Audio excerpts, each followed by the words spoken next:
Welcome to a new episode in the Becoming Breath podcast. Here with me, Katja, and my name is Sanni. And today's topic will be resonance.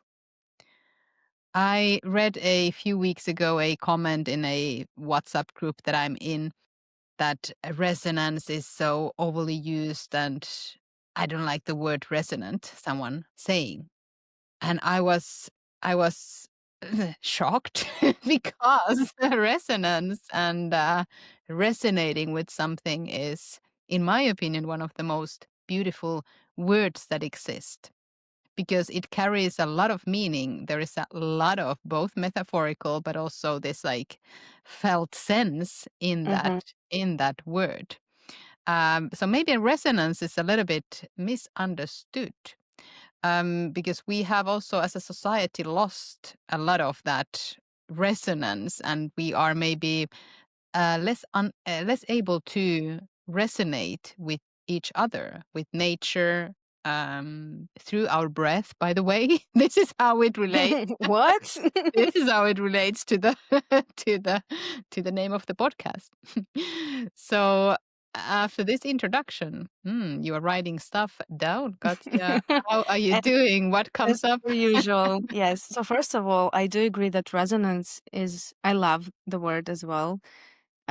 And at the same time, resonance is at the core of all things. Mm, Because at the core, if you think vibration, energy, resonance, right, as Nikola Tesla said, um, it's at the core of everything, of every uh, interaction, of every relationship, of every me being in relationship as a human body, as a human organism being in relationship to anything and anybody as yes. well. It's at the core of everything. And I think, right, the mental plane comes in here that the resonance, as most of our experience kind of moved up into the mental plane of existence where it became a concept, an idea.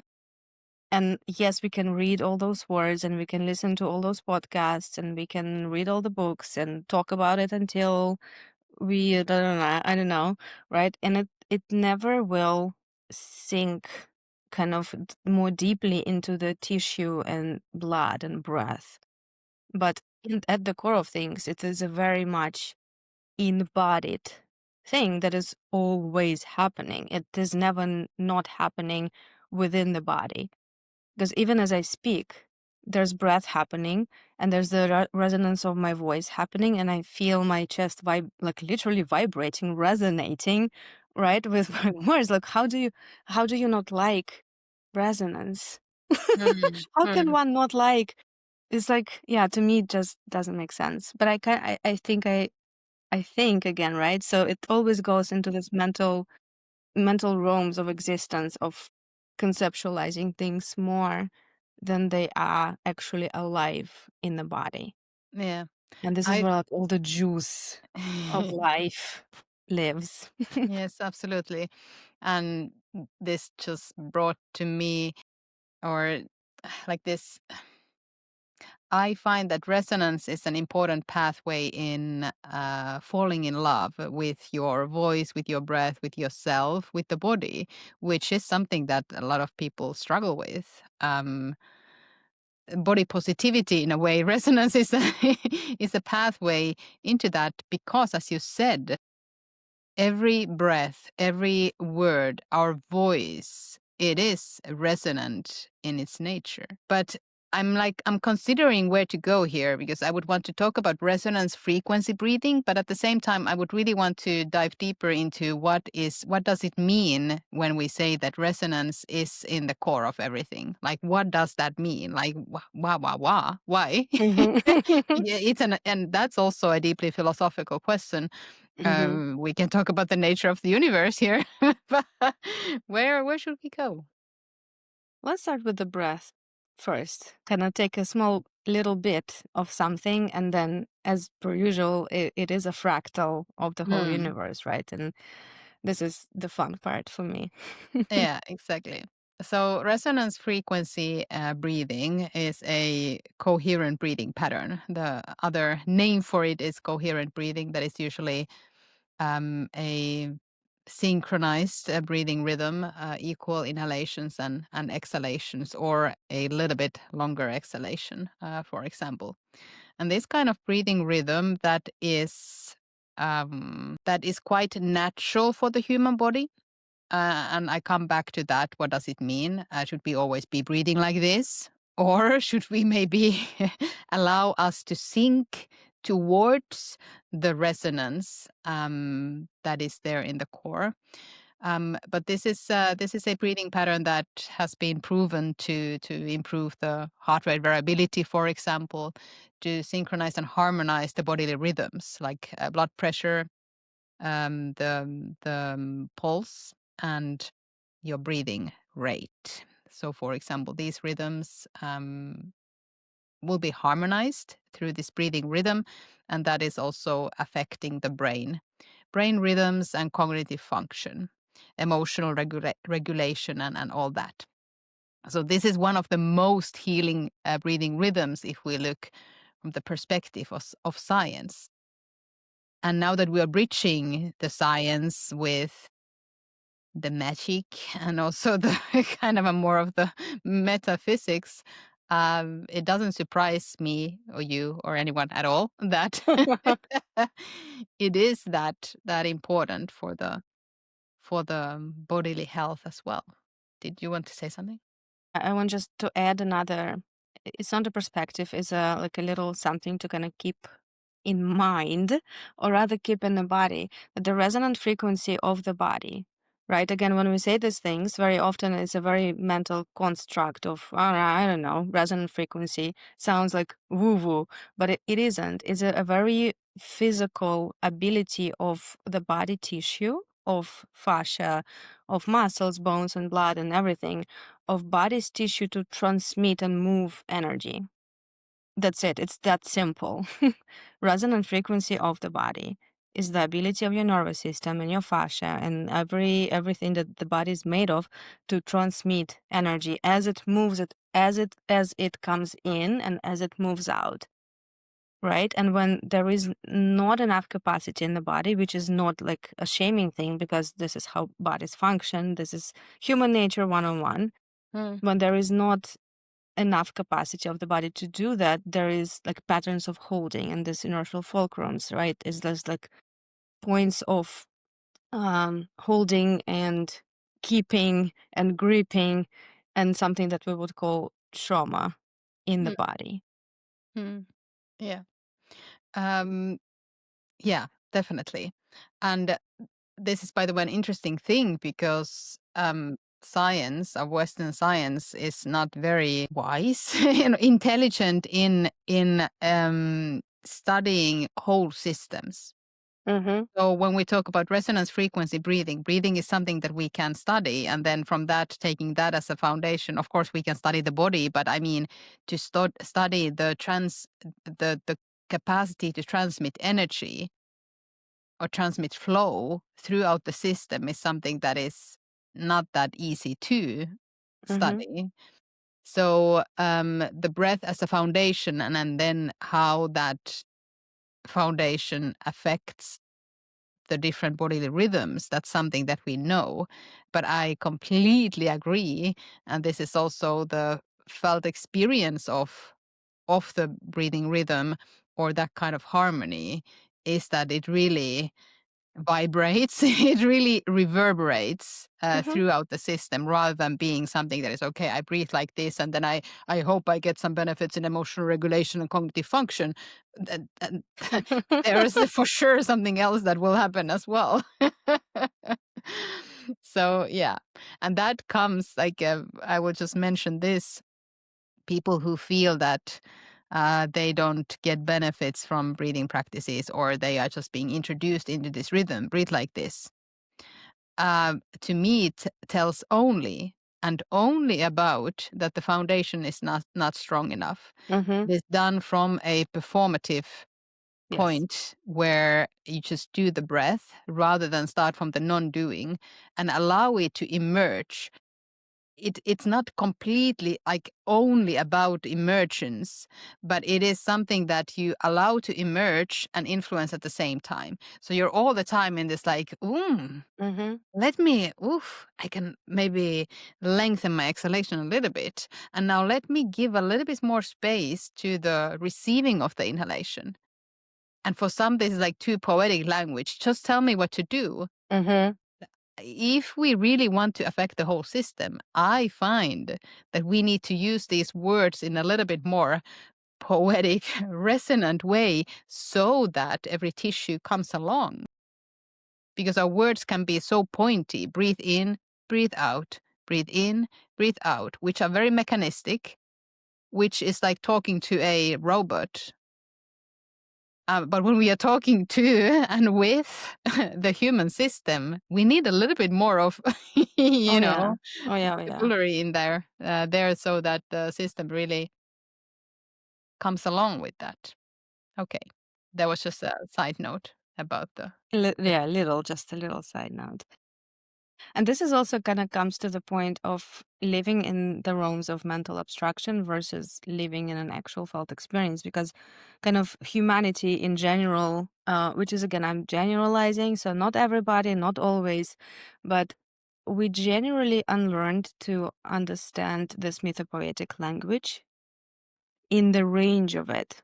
Instead, we try to make it mean something pointy, something like specifically pointy, something that I talk about a lot in my classes and everywhere is the difference between human experience from this point of this very literal place of understanding anything or relating to anything to a whole range that is a very multi-field, multi-causal, multi-dimensional, however you want to call it. It is a very multi-layered place and there's a whole range there. And never can we ever explain this range from a mental abstraction place, because the mental abstraction place only gives us this point.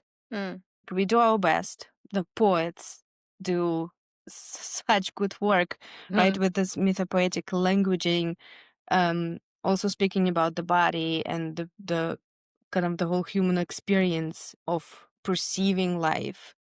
This is what we need more of, and also as we go, also learning to understand this language in a different way. mm, mm. Yeah, absolutely. That's so beautiful. But okay, how does resonance? So, the breath. By the way, when I first started to like, I heard about coherent breathing, and I think it was through the Heart Math Institute, and then all the kind of the emotions were linked to that, the gratitude and compassion and all that. I thought, and I come from the yoga tradition, so it's not like I see something and I'm immediately like that's woo woo. But I mean, I didn't believe that it's that simple.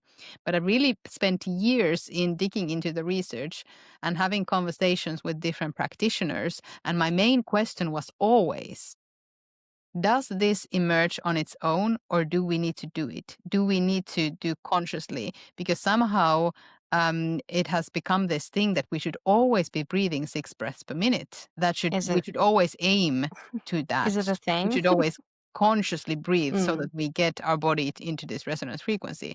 I mean, nothing sounds more exhausting to me than that. But this is also, this goes to the like, is it a point?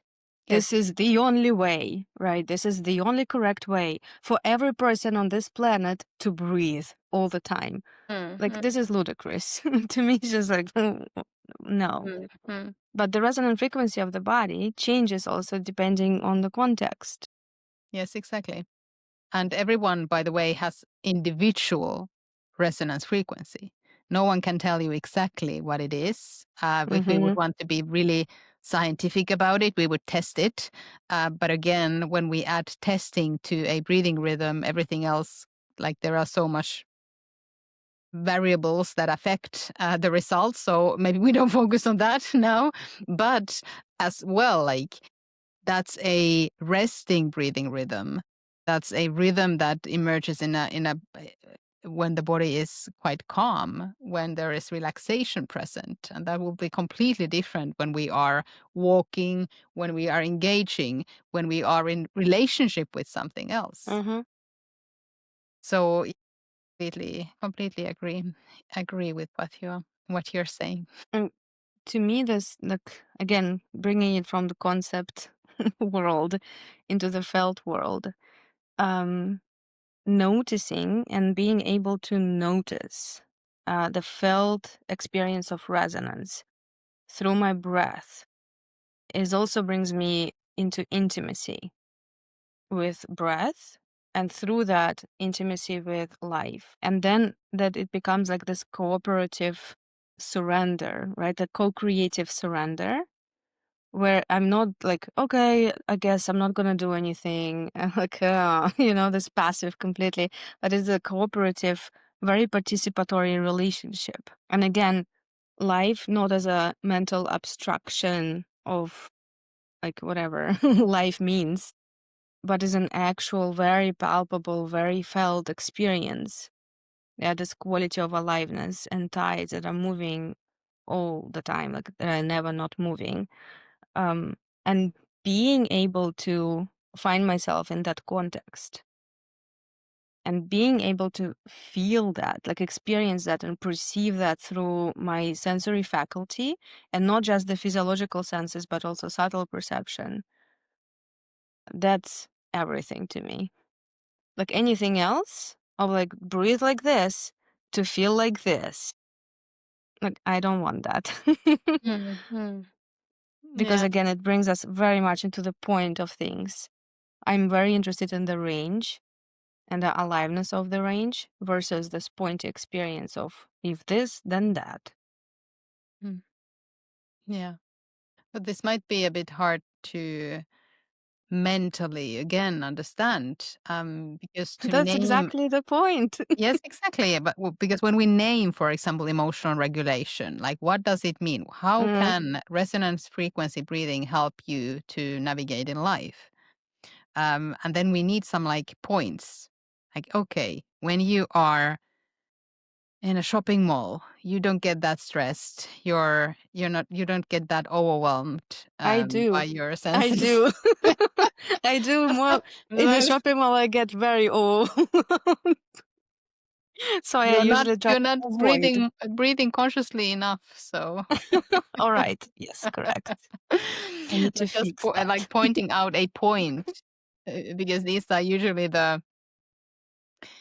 I mean that when we talk about the subtle perception and co-creation and engaging with life, that means very little. It Mm-hmm. changes everything. This is one of the main themes in this podcast. Like this, it can change everything. Yes, But that's too big of a step for most of us, and for fair reasons, to grasp. Like, what does it mean? And this is a exactly. worldview thing. This is the nature of universe question. Like, what does it mean when something changes completely? Like switches, like flips, like turns around. I don't have words. Because it is a very nonverbal territory.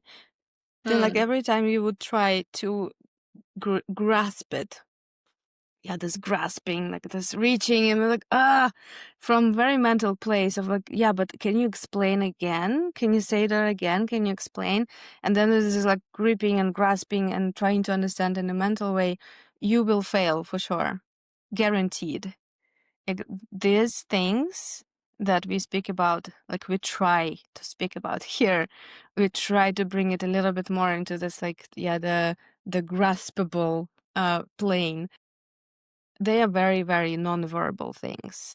mm, yeah. Because again, you can never describe this full range of multi-faceted, multi-field experience in a very like this is the thing. This is how you do this. Yeah. Yeah.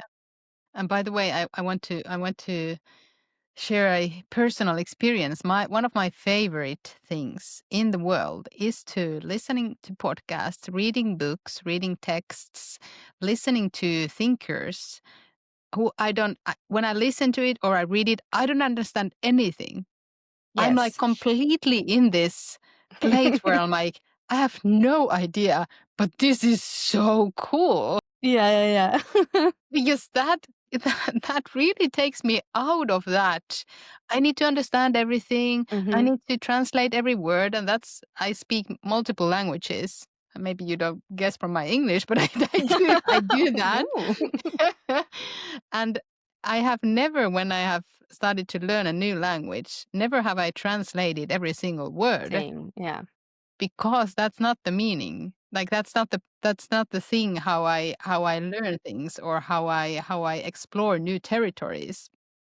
It's more about really the context and being present in there. And if I get into this, okay, let me translate that, or let me listen to it like 100 times. I sometimes do listen to things many Mm-hmm. times, but not for the purpose of like going into the mental, like, oh, I really, really want to remember this, but more of like really sinking into the experience because Mm-hmm. it's so Mm-hmm. cool. Yeah, I love it. So yeah. Same. Same. I always tell this story also, like how I learned Dutch by reading Harry Potter. The first book, and I started reading Harry Potter like immediately after I moved to the Netherlands. I had zero not the Dutch language knowledge. I was like, cool, I'm gonna read Harry Potter in Dutch. Yeah. And I started the first book, and it's like not the easiest read, I can tell you. Yeah. It's not for the beginners. And I started reading, and I understand nothing. And I would just read for the feeling of it. And I would read the same page sometimes like over and over, and then I would let go, and then like read next. And then I started to get it, like understand what is happening there, like the storyline and everything. I was like, ooh. And then by the end of this, how many other books? I was fluent. Yeah. Yeah. My vocabulary was very specific. It was a wizardry level. Very much so. So cool. And exactly what you said, like listening to and studying with people who you listen to them and you don't understand anything. This is how I choose my teachers. Yeah. Yeah. Yeah, there's this underlying aliveness and resonance happening. I was like, I do not understand the word you say. Yeah. But it feels like truth, like in my bones. I'm coming. Exactly. Oh, I love that. Okay. But can we continue a little bit? You mentioned trauma once Yes. in relation to this topic of resonance. And to us, it makes all the sense. Can we elaborate why and how? Yeah. This is also like a topic for several years Mm. of experience. Um, because yeah, trauma. Shall we define what we mean by that in the first place? Like I think I kind of mentioned that already, right? When the body capacity is being um challenged in a way, and when the body needs to create some kind of containment around the difficulty, like an event or something was going on in the family when you were little, right? An ongoing input that was just like way too much to handle and make sense out of it. Yeah, this comes also like side note to not forget to speak about the sense making through the body. When we cannot make sense out of it, when the intensity is too much, too soon, too fast. Yeah, when the events happen and the body just has no capacity, there's no resonant frequency there to process the amount of it. um, the body must create some kind of stability, some kind of containment. And this is actually how I see trauma. And this is not a way of to bypass like some horrendous things that happen to people, right? But I do see trauma as a super, super intelligent containment and stability thing. Yeah, because we create all these unconscious vows and all kinds of holdings like and stiffness in the body and all kinds of emotional patterns. For what? To create containment and a frame to hold the experience. Yeah, this is the body that is making sense through the body, not through the thinking, because the trauma is very much like a body thing, very much a physiology, energy, emotion thing, not as much as a mental thing. And so this patterns of holding and containment that are super, super intelligent, that the body creates, is also in response to a certain frequency, to certain resonance. Yeah, and we could also differentiate between the resonance and dissonance. But I would also argue, and this is a big conversation, this is a very nuanced conversation. So please, those who are listening now, do not take it as a point. Take it as an opening and an invitation for a range of experience. I would argue that in the beginning, like in the moment of creation of what we would call trauma, it is a very resonant thing. It is the most resonant way how the body can respond to anything. And that moment, with the resources that the body had in that moment of time, the most resonant thing, the most resonant response. And how do we treat it? It's bad. We need to work on it. Like, let's go full in and do something with it. Yeah, but to me, like the more I work with this and the more I study, and I'm studying like for years and years and years already, right? And I teach it, to me, it is very, very much in the forming of it was very resonant. The form in the like the inciting incident of it is very much like it's a containment. It's the body taking care of itself or of you. Mm. And then the mental comes in. And then the mental sense making comes in, which is a very different from the body sense making. And in my work, I call it now the corpora imaginal sense making, which is to me describes everything. Corpora, like the exploration of our own corporeality, right? Being in this body, the corporeality of human existence, of being this expansive, mythic soul and spirit landing in this little cute body. And the body goes like, ooh, hormones. I'm hungry now. Now I want to sleep and now I need to pee. And I'm like, damn it. Right? There's like, one could also say that that's dissonant relationship, right? A lot of my people have this experience, what we call it a double bind of a soul that's like, we're going, like there's a mythic journey going on, like there's a big vision and there's like desire to create something big and mythic and epic. And then the body comes in and is like, shall we stay on the couch today and do nothing again? Right? So what, like, what is this relationship? Is it resonant? Is it dissonant? Mm. How does trauma come in into all of this? How does mental meaning making, and okay, back to the corpora imaginal sense making of things, the corporeality, and then the imaginal that describes the actual felt experience, not the mental, but the actual felt experience that is a very multi everything experience. How do we make sense from that place instead of the mental? Because when mental comes in and we try to mentally make sense of trauma and we identify it and we categorize it and psychologize it and we know everything about it and we are so educated currently, like everybody's so educated and can diagnose themselves so easily, right? People come to me and they're like, I have childhood da da da and attachment style da da da, and according to IFS I have this and this and this, and I'm like, no no no no no, let's not do that. Mm. First, like Yeah. first we get into the more of a, again, corporate imaginal sense making mode. We learn to be in relationship with that first. Yeah, because when we start to mentalize and intellectualize and psychologize all those things, then it becomes also very easy and also very yeah, it is very attractive actually to over-identify with that. And then it becomes, again, often, not everybody, not always. This is a generalization that we kind of use it as an excuse Mm. to whatever. Yeah, yeah. Yeah, I understand. And let's talk more about that. I just want to mention something from the nervous system, but like using the word nervous system here, because quite often it's um there is this saying like from survival to thriving. So we should somehow eradicate the survival stress and move towards the thriving. And nervous system first job is to survive. It's the only job to survive, and that's somehow labeled as bad. Bad. Yeah.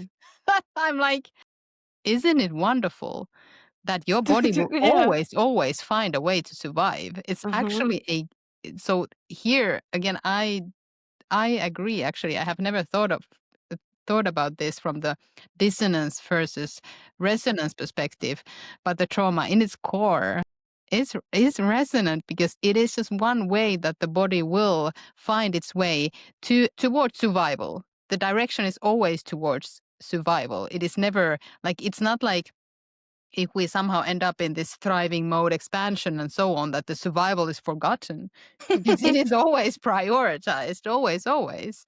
And we can never live in this either or. We are not black and white. We should not label as something that is like, okay, it's bad if you have survival stress. Well, I mean, it might not be, how would I Yeah, say? the question is more, how are you surviving? Yes, exactly. And the trauma and its core, and also what you said, I'm just repeating the same to get it like a little bit Mm. deeper. Yeah. Trauma at its core is always a movement towards life.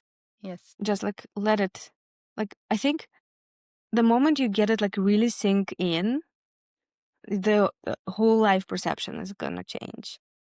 Because trauma at its core is always a movement towards life and health, towards homeostasis, quote unquote, what we would call better homeodynamics. Mm. Always a movement towards life. It's always the resonance is always underneath any of this, because this is the other way of the body to resonate at the same frequency as the external stimuli. Mm. Yeah. I'm like, done, mic drop, boom, take that. How do you work with that then? Because often, like at this point, if you, like me, uh, are a little bit against this, like just raise your vibrations, like high Oh vibrations versus no, low yeah. vibrations, What which does is it like, mean? what does it even mean? Yeah. Because here we could get this like idea that, okay, it's only about frequencies, like we should just vibrate on another frequency. And actually, that's true, but it's not like we should do that, or there is this good or bad division going on here. Yes. But I find that resonance really is like, yes, it is the core here. Mm-hmm. Because when we really get into that, like what does it mean? What does it feel? Mm-hmm.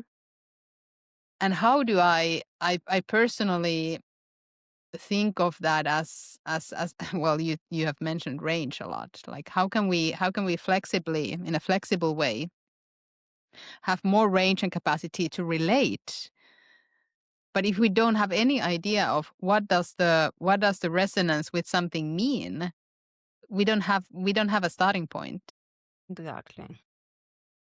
But maybe if trauma at its core is resonant, maybe there is still some kind of disconnection to the actual thing. Like what does it Mm-hmm. feel in the body? Mm-hmm. Mm-hmm.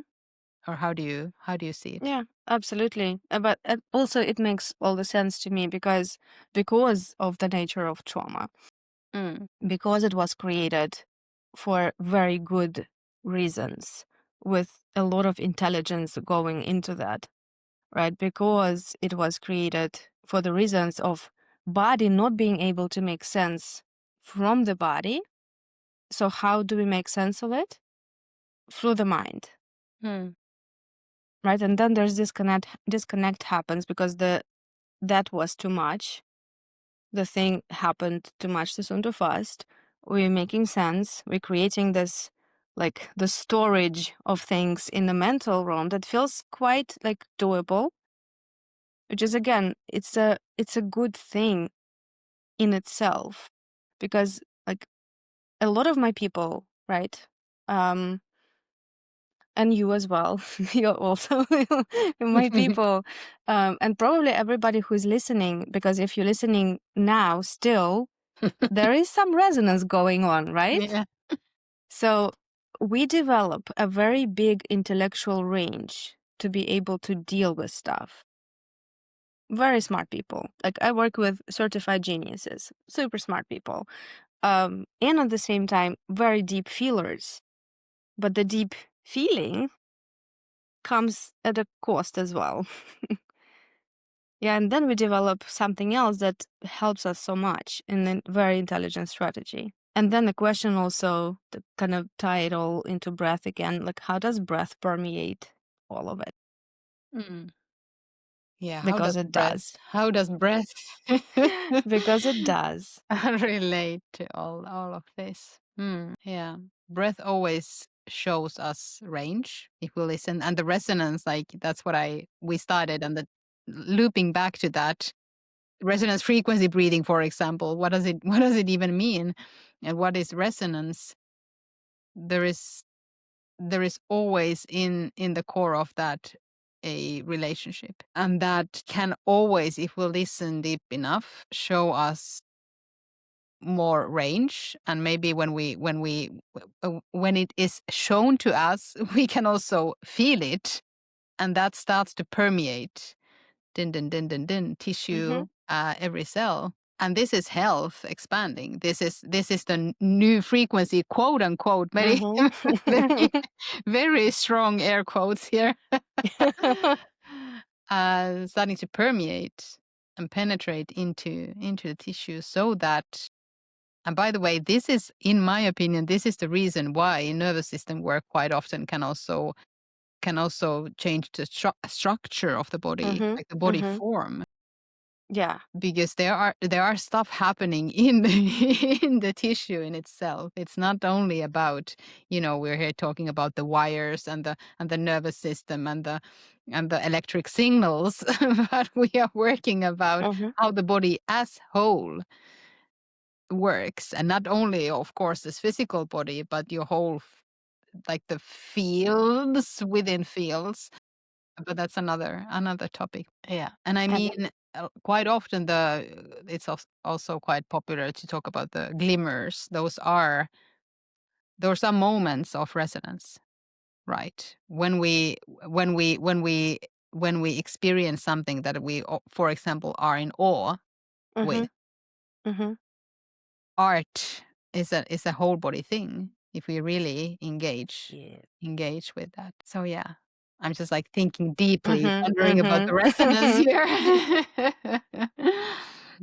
Yeah, and Mm, also, like, at some point you ask, like, how do you work with this? And a very abstract answer to this would be, another question is, how do I meet my internal dissonance with a bigger external resonance? And this is where I'm just gonna say this again because this is super, super important. How do I meet my internal dissonance with a bigger external resonance? And this is the moment when the meeting point happens. This is the moment where the trauma pattern begins to shift just by, just, quote unquote, again, like, very strong air quotes, just by presence, just by conditions, right? Just by vibrational conditions, right vibrational conditions. How do we create? And very often it needs to be relational, right? Very often it needs to be relational one-on-one. Very often it needs to be relational one-to group relationship, which is like a whole other beast on itself. mm, How am I in groups? Ugh, there's like a lot of juice there, which is exactly also one of the reasons why we're doing this training in person. mm. Absolutely. Like, we want to have actual human bodies being in the soup of all of this together, right? It's a very, it's like, this is to me is a very advanced relational work. Yes. Yes. And it's so much more palpable and powerful. Mm-hmm. It's not that online spaces don't have breath, but it is definitely It's very more different. there Yeah. when we are in nature, Mm-hmm. when we are in groups. And this also brings me to the concept that I teach a lot. This is basically like the foundation of my teachings is resonance and entrainment. Hmm. Entrainment as in process, like a natural process of synchronization of different rhythms. It's present in biology, like we synchronize biological rhythms, heartbeats, periods for women. Yeah, like how many times we had those experiences for women who Hmm. have their periods, like we come together and then everything synchronizes Yeah. magically and everybody Mm. goes like, what? um, Synchronization of breath, synchronization of nervous systems, like co-regulation, right? Um, and then we take it a little deeper. How could I? Like, could I even, right? Could there be synchronization of my breathing with the breath of life? Could there be Mm. synchronization of my breath with the primordial pattern of breath of nature? Like, Mm. what does it even mean? And again, the trick here is how do I bring it from a mental abstraction into Mm. felt experience, into attunement? And attunement happens again through my sensorium, and sensorium being my physical senses and subtle perception. Mm. Yeah. Can there be resonance and entrainment happening at the same time? This is where any pattern begins to shift because the state of the body begins to become more liquid and more shapeshifty in Yeah. nature. And those are the states that yeah, in all indigenous cultures, this is how they did trauma work without ever saying trauma. They Mm. didn't have this. Yeah. Right? Of course, they had the experience, but they didn't have this like huge layer of intellectualization of all those things. Yeah. Yeah. It's Exactly. an ongoing process of becoming liquid, going into the soup, Mm. coming out of the soup. Yeah. Eat. Do this again. And quite often rhythm was involved. Yes. Like this is a ritualistic space, and everyone can create their own rituals Mm-hmm. for this. I have also heard, like, I don't like the word ritual. I mean, that's also one of the most beautiful beautiful things I Was it the same person? no, it was a different person. Okay. And by the way, through these examples, I'm just talking about the like generalizing some threads of thought that are out there. So it's never about one person or oh, someone said that, but it's more of like I'm picking from Mm-hmm. the from out there and bring it to our podcast so that we can talk about it. Mm. Because it's also misunderstood, but oh, well, let's have an own episode about ritual at some point, but Yes. definitely, definitely that's the way because the ritual space has always been the place when resonance becomes into the center, when it's the epicenter of everything. And So this is people exactly the place gather. where bigger Yeah. resonance can hold any human dissonance, anything. Because a bigger resonance of a bigger field will always, always be stronger. And then by the entrainment, yeah, the bigger resonance takes care of a smaller dissonance. And a human, in its core, their core, we are ceremonial animals. We need some kind of ceremony, we need some kind of ritual, some kind of altered state experience. And then when we don't meet that need, it's a biological need, right? And I'm very passionate about this, as you can hear. And if you watch this, and like there's a lot of hand movement going on. um, Mm. we need that. It's a biological need. And if we don't meet this need on purpose and by choice, we will find a way to feed it in a different way. And very often it's like the scrolling, the alcohol, the whatever, I don't know what people do usually, like whatever your what thing of choice is, right? We will find a way to meet this need to be in this trance-like state, in an altered state, in a more liquid state, where the self kind of dissolves, right? And even like with scrolling, it's a very like addictive, repetitive thing. And you go into it and you kind of lose the self and all the problems dissipate a little and you're like, for a moment there's like all is well.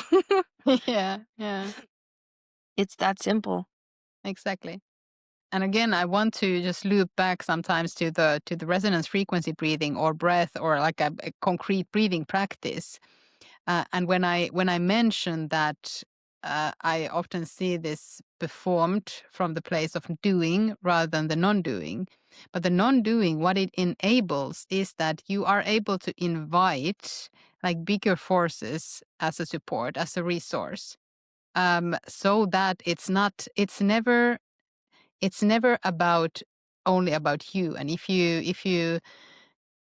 you keep living your life in this, like, I will just solve all my problems through the nervous system work alone, I will just listen to a podcast or watch a YouTube video, I will learn this breathing technique without opening up, like really letting that receiving and surrendering. We have an own episode about surrendering, like sliding into surrender.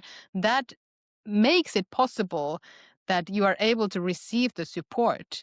And at this point, what I'm talking about doesn't need to be like, okay, breathe in a group or work one to one with something, but it is an opening into like, oh shit, like it's not just about me, or I mean, we all are the centers of our own universe. But how we solve things is always by tapping into, engaging, being in relationship with something bigger. And at this point, again, it doesn't need to be even like the spiritual stuff or believing in something. It's just about understanding that your body is in this world, not an alone thing, or not at as a standalone entity, but we are instruments of something. Something. We are vehicles. We are the channels of resonance, of bigger Hmm. resonance. And quite often the contraction or the closing or the holding and those different patterns that we take into us by good reasons, with really good reasons, the magic cure is not to just open up and release everything, because often this just makes you feel empty. Because I'm talking from my personal experience, it always means that you're shaking off more of the how would I say, the flesh around the squeezing, and then you're just Hmm. left empty with that squeezing. Hmm. Whereas we would rather want to work with, in these kind of situations, with these kind of nervous systems and people, by creating a bigger field so that the dissolving can happen rather than a release. Release is it's not bad, but I mean, we should redefine it in a little bit different way, because it's not about you just shake it off or scream it off, but you need to weave it into something so that the dissolvement can take place. Hmm. This is my personal experience, but just to point out from the resonance frequency breathing, that's where we started. And now we're dissolving into the into the into the Yeah. bigger field. I just had to think about there's someone. Um, I'm just also thinking about how do I not share any personal details here, but it's such a good example, and I think a lot of people would resonate and Mm. recognize themselves in it as well. So there was an event for this person when she was little, which led to a lot of like stacked trauma experience and a lot of stuff stacked in the body, right? And um and then she shared with me, like, it feels like then there was a moment when I took this inhale and it got stuck and I could never breathe freely again. And she's like in the 70s. Like, never since then. Although, she said, I did a lot of breath work. And then I said, what kind? And then for the first time, right, from childhood self to the 70 something year old self, for the first time just, right? Quote unquote, Mm. by resonance and entrainment again, can we add a layer of a resonant breath being available in nature to just one cycle of your breath? For the first time, she could exhale. Like, what is this wizardry? And years of breath work, of hammering down, inhale, right? Versus like a moment spent, and it was literally like some minutes, a moment spent in attunement. Like, Yeah. I would rather have breathwork people who do this instead of breathwork people who count breath and go like, Mm. Yeah. Exactly. Oh, it's a beautiful, beautiful story. Beautiful thing that happened. mm-hmm, Mm. And maybe as we are moving towards the ending, we can visit my first question. So, what is the resonance?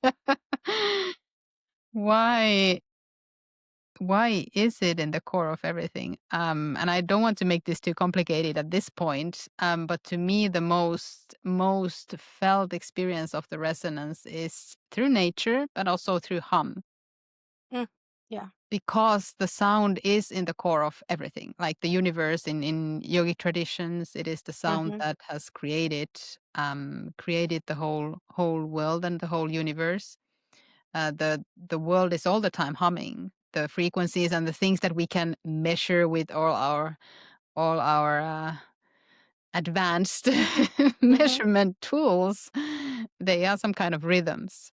They are some kind of waves, and they all have some kind of sound wave behind them. So your own voice, if besides resonance frequency breathing, and I'm kidding here for a moment, humming and the vibration and the reverberation of your own sound and the hum can really bring this connection into a place of like, and this is why music can work wonders as well, to really attune with mm-hmm. and give this like connection and sense of like I'm in resonance with something bigger, because the hum is there. It is in the core of everything. And I guess it might be one of the best ways of describing what resonance is when we talk about the nature of it. Mm, The hum, the breath of. yeah. Just like a not more practical, but another practical example. I was just thinking about it as you were talking. I was like, oh yeah. When I listen, especially to live music or live singing, there will be different like different frequencies of the sound, and usually you can perceive different frequencies of the sound sometimes like in different layers of the body, like something like really resonates, like vibrates, and that does this at the skin level. Like sometimes it's like, oh, it's my solar plexus, or this one is like really in my rib cage, and this one is in my brain. Like, like there's different body parts and layers of the body that will participate in a very physical, it's a very physical vibratory movement, right? And something I enjoy so much is listening to music like this, to just attune to like, oh yeah, the skin goes like this, there's the pattern to this, the heart goes like this, the synchronization of the heartbeat with this rhythm, this underlying rhythm in the music. There's also like the the spine goes like this, and the gut goes like this, and then there's a foot that's tapping, and there's a polyrhythmic harmony that is happening within the body. And sometimes like doesn't everybody do this? Doesn't everybody listen to music like this? Which is to me is like a very, very physical experience of resonance and this polyrhythmic harmony of so many, many, many things.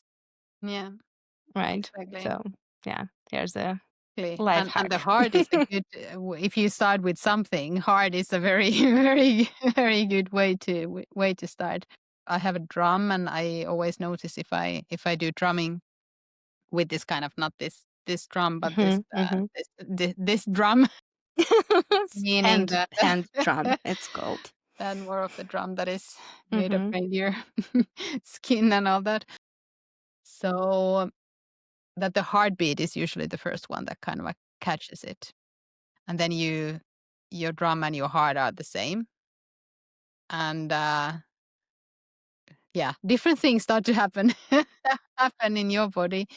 But I mean, this is also in the core of any most of the sound healing practices. And I also myself practice that also in becoming breath. There will be some voice work involved. My favorite myself is that I also want to share with others is that when the voice really, yeah, it penetrates the layers of the body. And then it's always about the Mhm. individual constitution, whatever is happening, where does it go? What does it do? But resonance is the thing that we're talking about here. It is the resonance that penetrates, that kind of starts to move the fluids and do its magic. Let's say that. Yeah. The end. The end. Are we complete? We are. Thank you for listening once again about this episode about resonance. We digged also deeper into trauma work and talked about the nature of everything in the universe. Thank you, and we'll be back. Thank you. Bye. Bye-bye.